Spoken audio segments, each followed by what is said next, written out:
Release કરવામાં શું પ્રશ્નો આવી રહ્યા છે? ફાઇનાન્શિયલ જ પ્રશ્નો, કારણ કે થિયેટ્રિકલ રિલીઝ કરવા માટે નહીં તો 2-5 લાખ રૂપિયા તો જરૂર પડે જ છે આરામથી. એટલે ઓછામાં ઓછી નાની એવી રિલીઝ કરો તમે, 20 થિયેટર બી ગણીને કાઢો તો બી 2-3 લાખ રૂપિયાનો ખર્ચો તો છે જ. અને પછી થિયેટરમાં કર્યા પછી એના પર 2-3 લાખનો એવી રીતે ખર્ચો કરો તો 2-3 લાખ બીજા પ્રમોશનમાં નાખવા પડે. રાઈટ. તો ટોટલ પાછો ફિલ્મ બનાવવા જેટલો જ બીજો ખર્ચો ઊભો રહેતો હતો એમ. તો એ અમે લોકો, અને અમે એટલું મોટું પ્રોડક્શન હાઉસ નથી, કહું છું ને કે અમે તો થિયેટર કરતા હતા અને થિયેટરમાંથી પછી બનેલું પ્રોડક્શન હાઉસ છે.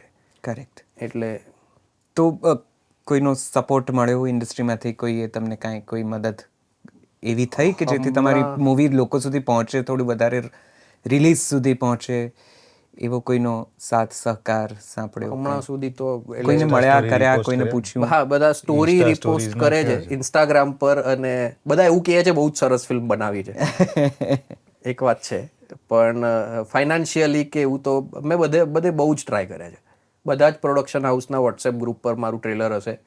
બધા જ મોટા મોટા ડિરેક્ટર્સ, અનુરાગ કશ્યપથી લઈને બધાના જ વોટ્સએપમાં મારું ટ્રેલર પડ્યું હશે.